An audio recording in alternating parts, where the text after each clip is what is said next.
할렐루야. 새해를 시작하면서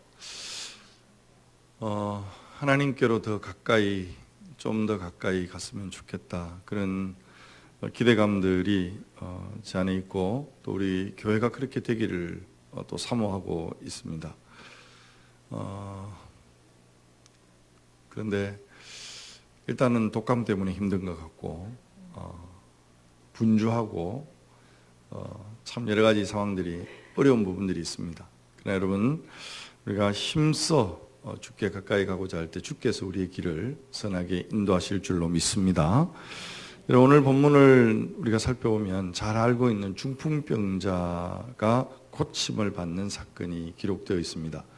이 사건은 마태복음도 또 마가복음도 비슷하게 다루어지고 있는데, 사복음서를 볼 때는 동일한 사건이 기록되어져 있지만 그 저자가 어떤 관점에서 보느냐에 따라서 그 교훈의 내용이 달라지는 것을 보게 되어지는데, 오늘 누가의 관점으로 이 중풍병자를 다루고 있는 그 초점이 어디에 있는가라는 것을 좀 살펴보기를 원합니다.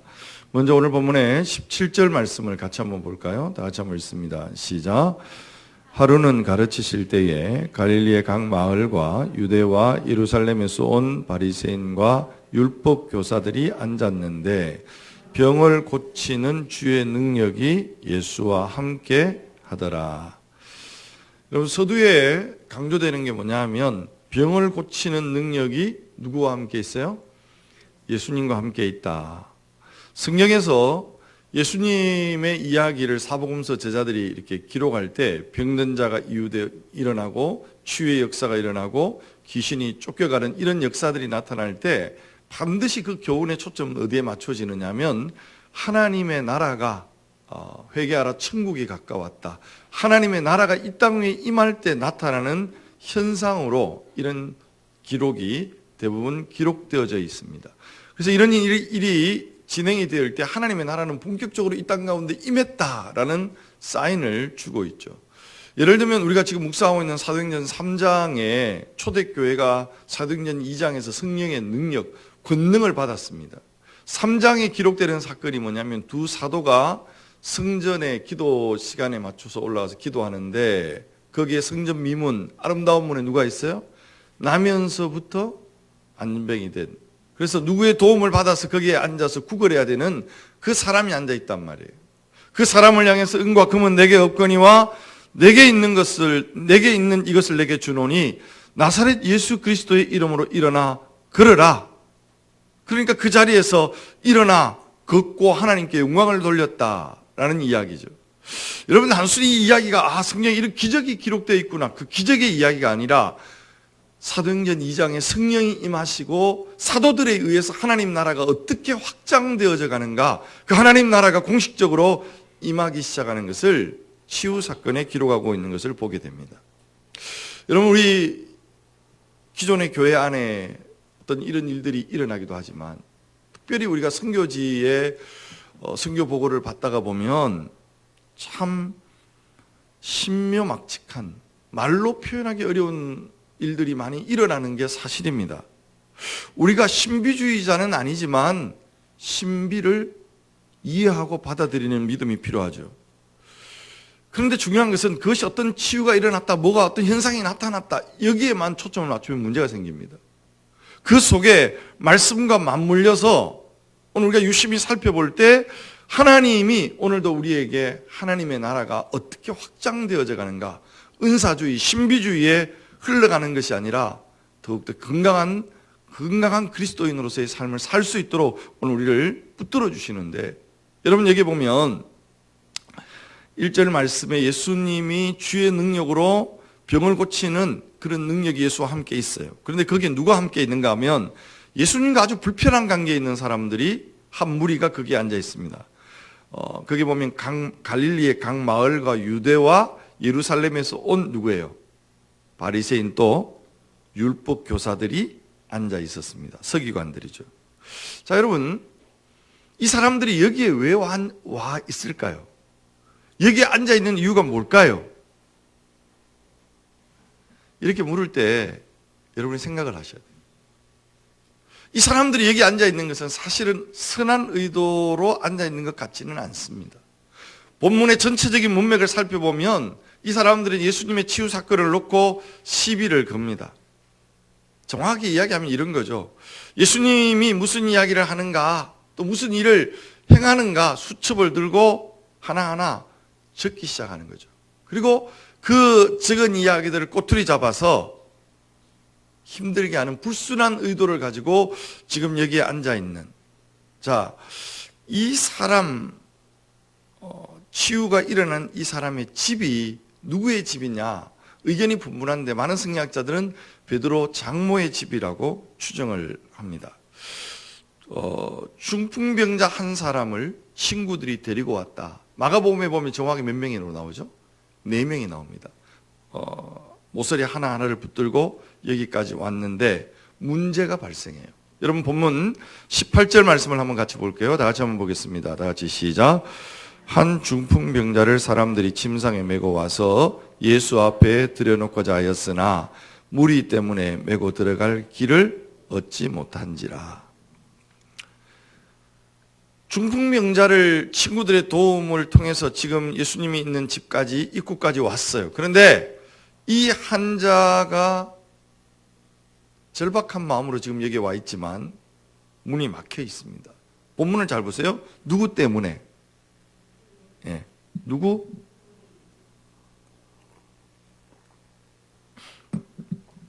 저는 이 사건을 묵상할 때마다 여기에 상당히 중요한 인사이트를 얻게 되어집니다. 기독교에 대한 설문조사가 한 2, 3년마다 늘 이렇게 나오죠. 요즘 교회를 다니지 않는 사람, 아니 아예 교회를 다니지 않는 게 아니라 교회를 다니다 예수님을 떠난 사람들, 왜 떠났습니까? 라는 설문조사 앞에 항상 1순위가 뭐냐면 예수 믿는 사람들 때문에. 어쩌면 이 무리 속에는 제 자신이 포함되어 있고 어쩌면 우리 성도들이 포함될 수 있다는 두려움을 갖게 되어지죠. 이 사람들 때문에 정작 치유가 필요한 사람, 예수님을 만나야 될 사람들이 예수님 앞에 올 수 없게 되어지는, 여기까지 왔는데 사람들 안으로 접근할 수가 없어요. 사람들 때문에 어떻게 할 수가 없으니까 이 친구들이 나름대로 창의적인 방법을 선택해요. 밖으로 나아갑니다.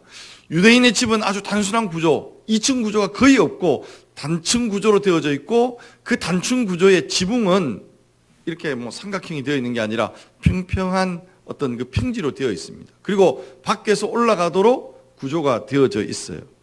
여기에 마치 우리가 기와를 뜯는다 그렇게 표현되어 있지만 정확하게 보면 그 지붕을 뜯어내는 거예요.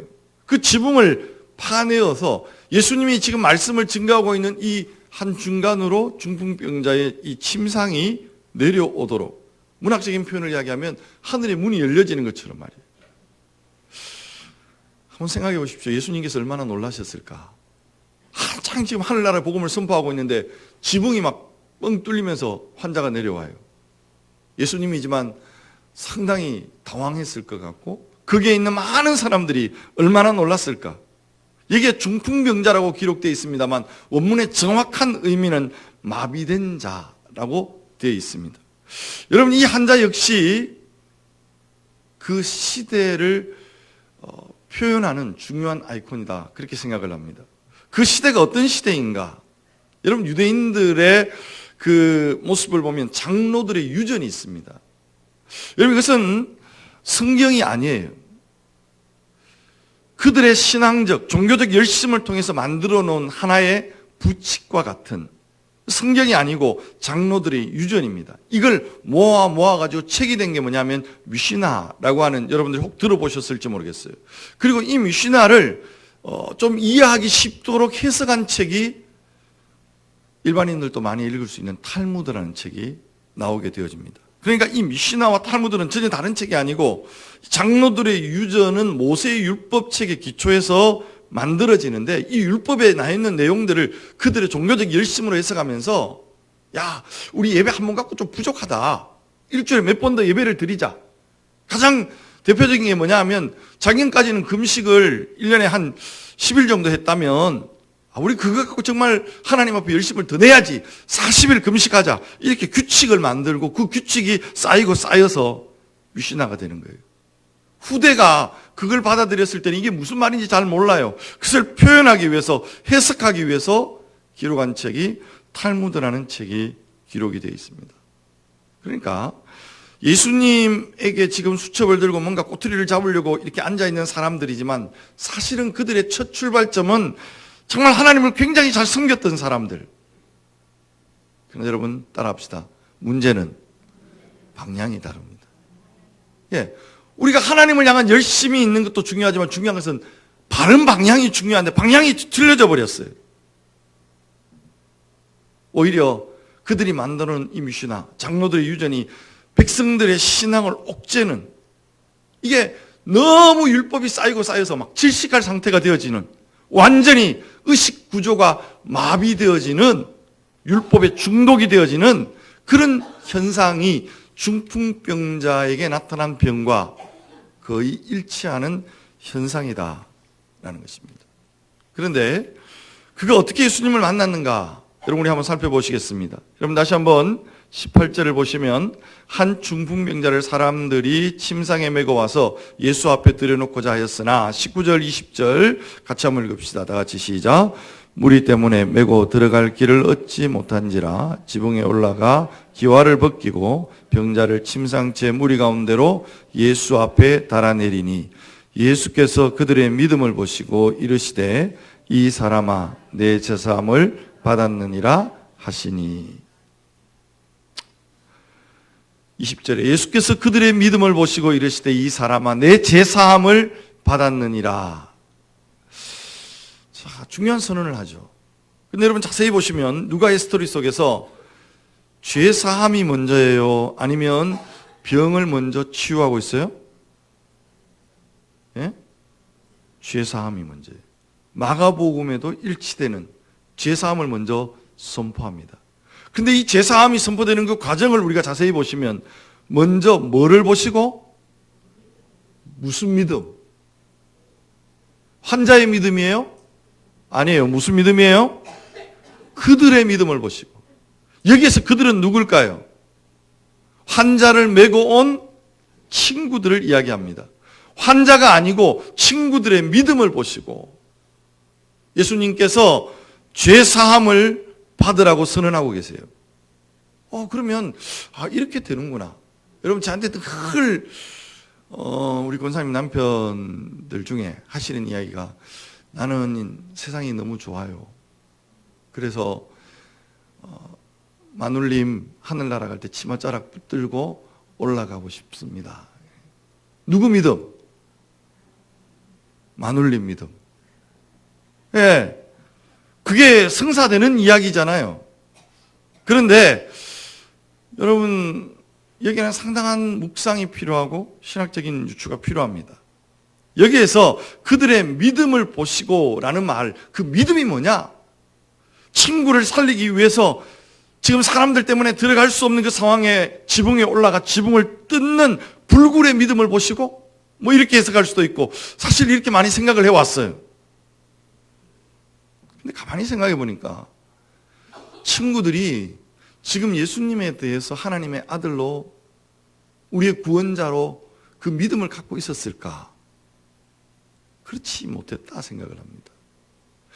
지금 친구들의 믿음이라고 하는 것은 자신의 친구의 질병 때문에 갖는 뭐예요? 안타까움이고 절박함이에요. 지금 이 친구를 메고 여기에 와서 지붕을 뚫을 정도라면 이 친구와 상당한 친분이 있었던 사이일 것이다. 이 사람들의 믿음을 보았다. 이 사람들이 뭘 보았다는 거예요? 지붕을 뚫는 불굴의 믿음이 아니라 우리가 상식선에서 이야기하십시다. 우리 집안에 지금 내 가족 중에 병치레하는 사람이 있습니다. 그런데 소식을 전해 듣는데 여러분 동네에 아주 용한 사람이 왔어요.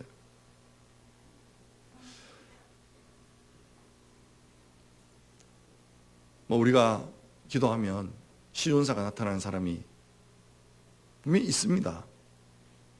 여러분 왔다고 칩시다. 제가 막 그거 별로 좋아하지 않아요, 사실. 근데 그런 사람이 왔는데 지금 내 옆에 있는 사람이 지금 힘들어하고 죽어가고 있어요. 갈까요, 안 갈까요? 갑니다. 지푸라기로도 잡는 심정으로 가게 되는 거죠. 여기에서 이 친구들의 믿음을 보셨다는 것은 우리가 생각하는 신앙적 차원에서의 믿음이라고 하는 표현보다는 좀 더 정확하게 이야기하면 그 친구들의 믿음의 상태를 주님께서 판단하신다. 여러분, 이 친구들의 숫자가 4명이라고 마가복음이 정확히 밝히고 있습니다. 이 4라고 하는 숫자는 동서남북의 숫자요, 세상의 숫자입니다. 지금 유대 땅을 뒤덮고 있는 오랜 세월 율법주의에 빠져서 장로들의 유전에 빠져서 하나님을 향해서 마비되어져 버린 중풍병자와 같은 이게 공고한 이스라엘 백성들의 영적인 상태. 이들에게 뭐가 남아있을까요? 이들에게 남아있는 것은 친구를 상징하는 이들의 안타까움과 정말 회복을 향한 갈망과 영적인 갈증으로 가득 채워져 있는, 그래서 이 침상에 누워진 이 상태에 있는 친구와 이스라엘의 영적 상태가 하나 되어지는, 이 친구들의 믿음은 뭐예요? 내 친구가 온전해졌으면 좋겠다. 이 절실함, 안타까움이 아닐까요?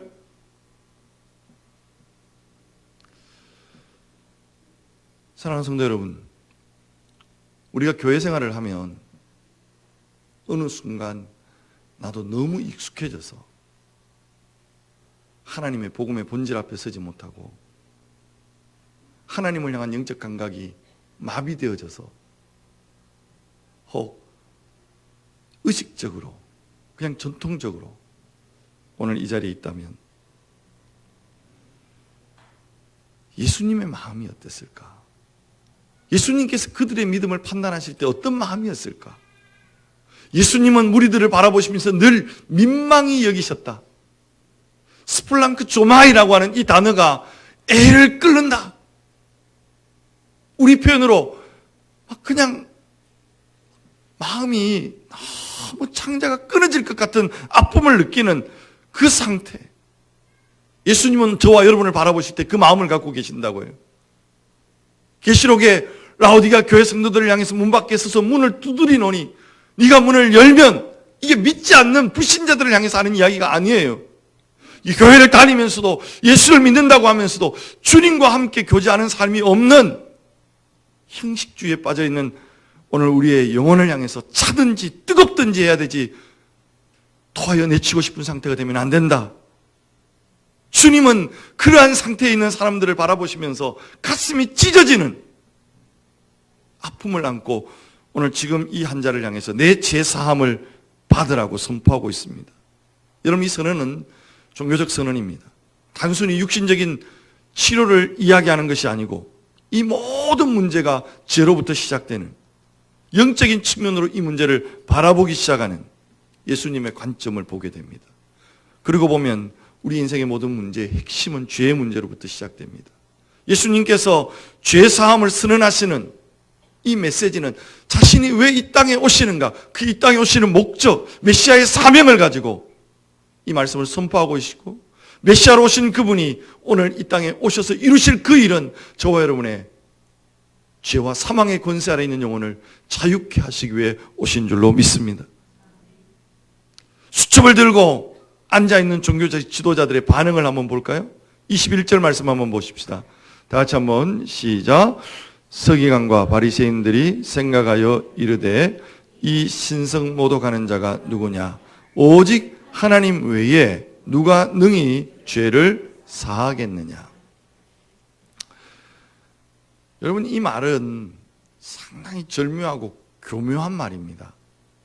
이 말이 당시의 상황 속에는 타당한 이야기예요. 여러분, 여기에 이들의 말처럼 제사함의 권세는 누구한테 있습니까? 하나님에게만 있습니다. 여러분 믿습니까?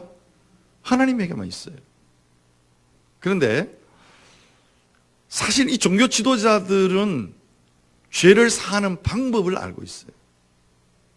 그 율법이죠. 예를 들면 나병 환자가 나병이 걸렸다가 이제 고침을 받았습니다. 그럼 어떻게 해야 되느냐? 새 2마리를 제물로 가지고 와서 새 한 마리를 제물로 죽입니다. 그리고 그 피를 살아있는 새에 바르죠. 그리고 살아있는 이 새를 자유롭게 놓아주는, 결국 예수 그리스도의 대속의 죽음이 영혼의 자유함을 가져다 준다는 그 그림을 그리는데, 제사장이 그 환자가 오면 일주일 동안 자기 옆에 두고 지켜보다가 정결하게 되면 이 정결 예식을 통해서 내 제사함이 이루어졌다, 이렇게 선언하는 거예요. 자, 제사장과 종교 지도자들이 하나님의 제사하는 권세를 자신들이 지금까지 그렇게 해온 거죠. 그러면 오늘 이런 관점에서 오늘 본문을 보면 이런 이야기입니다. 사실은 그건 누가 해야 되는 거예요? 우리들의 고유한 영역인데, 제사장의 고유한 영역인데 저 인간은 도대체 누구야? 이렇게 노골적으로 표현하기가 어려우니까 뭐라고 표현하죠? 신석모독이다. 하나님을 핑계 삼아서 기분 나쁨을 이렇게 표현하고 있다는 것입니다. 진짜 마음은 뭐예요? 이거 나만 할 수 있는 일인데, 누구의 입장에서? 종교 지도자들의 입장에서 보면 종교 지도자들을 통해서만이 이 제사함이 선포될 수 있는 건데, 그런데 예수님은 이런 절차 없이 현장에서 이 모든 것들을 치유하시니까 기분이 나쁘죠. 저건 뭐지? 노골적으로 저거 우리가 해야 될 일인데 이렇게 표현하기가 어려우니까 신성모독. 여러분, 이런 느낌으로 오늘 본문을 보세요. 21절 다시 보시면 서기관과 바리새인들이 생각하여 이르되, 뭘 생각했겠어요? 저거 내 일인데? 신성모독하는 자가 누구냐? 오직 하나님 외에 누가 능히 죄를 사하겠느냐? 말은 되게 곱고 정답처럼 보입니다. 그러나 문제는 그 속에 음흉함이 있죠. 22절 볼까요? 다 같이 한번 보겠습니다. 시작. 예수께서 그 생각을 아시고 대답하여 이르시되 너희 마음에 무슨 생각을 하느냐? 예수님 몰라서 이 질문할까요? 뜨끔하도록 물으시는 거죠. 몰라서 묻는 거 아니죠. 너희 마음에 무슨 생각을 하고 있느냐? 이미 알고 있는 예수님이 23절에 이렇게 얘기합니다. 같이 한번 봅시다. 다 같이 시작. 내 제사함을 받았느니라는 말과 일어나 걸어가라 하는 말이 어느 것이 쉽겠느냐? 자, 여러분이 누구의 입장이 되냐면 바리새인들, 또 제사장들, 또 율법 교사의 측면에서 한번 생각해 보십시오. 여러분, 예수님 묻습니다. 내 제사함을 받았느니라 하는 말과 일어나 걸어가라 하는 말이 어느 것이 쉽겠어요? 어느 게 쉬울 것 같아요? 죄사함 선언하는 게 쉬워요.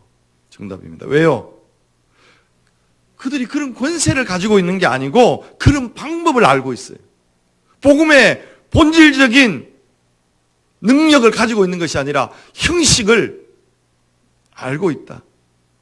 정작 할 수 있는 것은 아무것도 없는, 고쳐낼 수 없는, 그리고 그 속내를 정확히 알고 그 환자를 향해서 세 가지를 명령하죠. 24절 우리 큰 목소리로 같이 읽습니다. 시작. 그러나 인자가 땅에서 죄를 사하는 권세가 있는 줄을 너희로 알게 하리라 하시고 중풍명자에게 말씀하시되 내가 내게 이르노니 일어나 내 침상을 가지고 집으로 가라 하시매.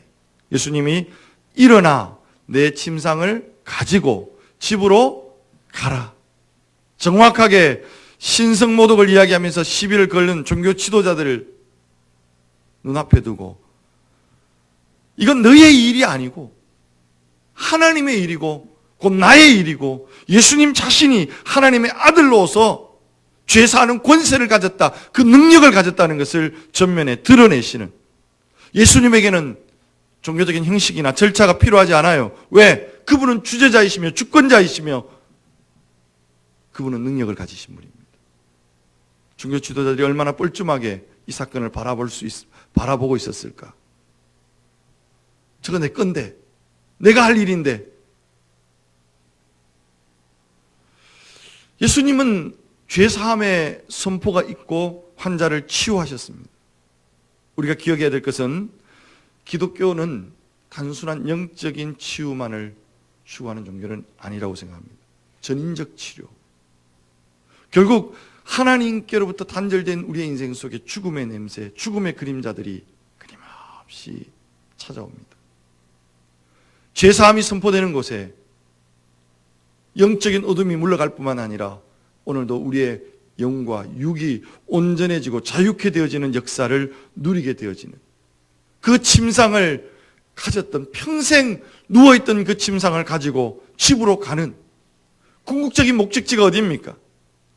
결국 아버지의 집, 오늘 우리의 집으로 돌아가는, 여러분 이 과정을 목격했던 종교 지도자들, 여러분 역사를 목격하는 거죠. 그들의 생각 속에 저거 우리 할 일인데 절차와 형식만 붙들고 있다가 정작 그들이 바라보지 못했던 것은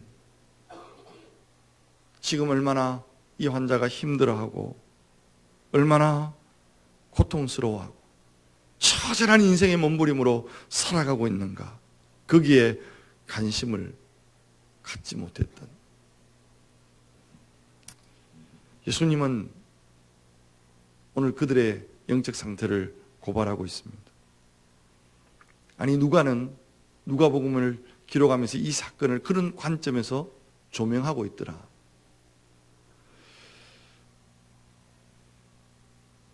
새해를 시작하면서 여러분이 이 본문을 선택하고 묵상하게 되는 이유는 제 자신을 향하여, 특별히 오늘 우리 교회 앞장서 있는 모든 리더들을 향해서 다시 한번 우리 자신을 볼 수 있는 그런 귀한 말씀이 되어지면 좋겠습니다. 우리가 본질을 잃어버리는 순간, 교회가 가야 될 본질을 놓쳐버리는 순간 얼마나 큰 오류에 빠질 수 있는가는 무서우리만큼 우리에게 경고하고 있습니다. 그런 측면에서 우리 교회가 본질을 잃어버리지 않을 수 있는 유일한 방법, 저는 늘 이렇게 돌아보고 살펴보면 나를 지탱하고 그래도 본질 앞에 서도록 몸부림치게 만드는 유일한 하나의 대안은 선교에 창념하는 것이었습니다. 선교 훈련을 받고 선교사님들의 메시지를 듣고 비전 트립을 갔다 오고 선교 현지를 바라볼 때마다 여러분 마치 요한계시록의 큰 그림을 보여주는 것처럼, 여러분 우리가 그 그림을 보지 못할 때 우리는 매너리즘에 빠지면 종교 지도자들이 하는 일이 정말 작은 것 가지고 불평하고 원망하게 되고 힘들어하고 그런 경우들을 너무 많이 봐요. 아니 내 안에도 늘 그런 마음들이 엄습해 올 때가 한두 번이 아닙니다. 그러나 정말 우리 청년들이 선교의 현지 앞에 헌신되어져서 자신의 생애를 드리는, 아무것도 없이 그 삶에 헌신하고 있는 모습들을 바라볼 때마다 목회자지만 너무 부끄럽고 너무 얼굴이 화끈거릴 때가 많아요. 그리고 자신을 돌아볼 그런 상황들이 늘 제 앞에 있습니다. 사랑하는 성도 여러분, 오늘 우리가 이 귀한 공동체의 본질적 사명을 놓치지 않기 위해서 오늘 우리는 하나님과 함께 이웃 안에 거하자는 공동체의 비전을 가지고 이 한 해를 시작하고 있습니다. 작년 한 해 달려왔어요. 세상 속에서 하나님이 우리를 부르시고 세상으로 보내시는 하나님의 부르심, 그 소명을 우리가 인식하게 되어질 때 이웃 안에 들어가서, 여러분 특별히 포스트 모던 사회 안에서 복음이 논리적으로 설득되고 설명되어지는 시대가 아니고 복음을 살아내야 되는, 그리스도의 사랑을 살아내야 되는,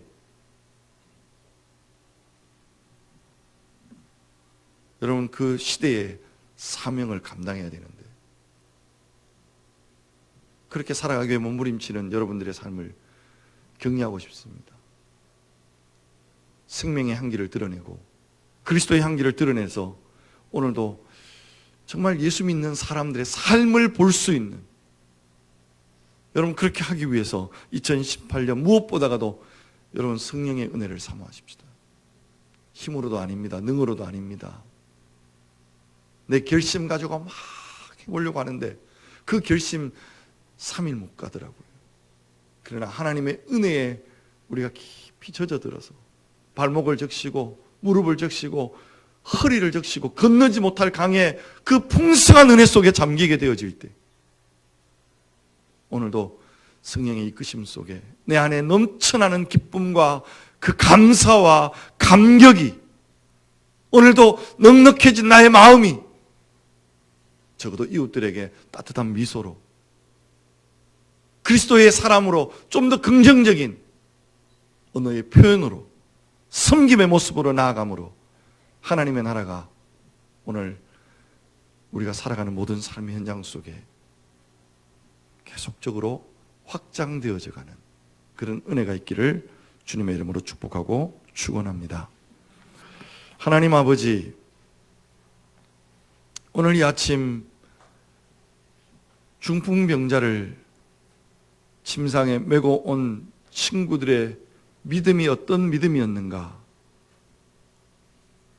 신앙적인 믿음이라기보다는 친구를 향한 절실함과 안타까움, 민망히 여기는 그 마음을 주님이 바라보시며 애통해 하시고,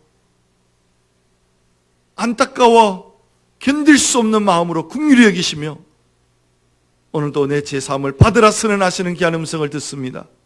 오늘도 혹 우리의 영적인 상태가 메말라 아무것도 할 수 없는, 하나님을 향하여 영적인 호흡을 할 수 없는 중풍병자와 같은 영혼들이 있다면 이 시간 주 예수 그리스도의 은혜가 살아가는 자들의 영혼을 깨워주시기를 원합니다. 오늘도 죽은 우리의 영혼이 소생하여 하나님을 향하여 호흡하며 하나님 앞에 온전한 예배자로 세워지는 은혜를 누리게 하여 주시기를 원합니다. 하나님, 우리가 늘 깨어 있어서 예수님 앞에 있지만 오히려 환자들이 주님 앞에 오는데 걸림돌이 되어지고, 하나님의 복음이 확장되어지는데 걸림돌이 되어질까 심히 두렵습니다. 우리들의 삶의 모습을 돌아보며 하나님 앞에 철저하게 자신을 낮출 수 있는 저희들이 되게 하시고, 오직 주님의 십자가의 은혜만을 붙들고 한 걸음 한 걸음 주님 앞에 나아가는, 그리고 이웃 속에 나아가는 하나님의 복음을 여전히 우리의 삶으로 살아내야 하는 이 부르심 앞에 반응할 수 있는 저희들이 되게 하여 주옵소서. 감사합니다. 예수님의 이름으로 간절히 기도하옵나이다.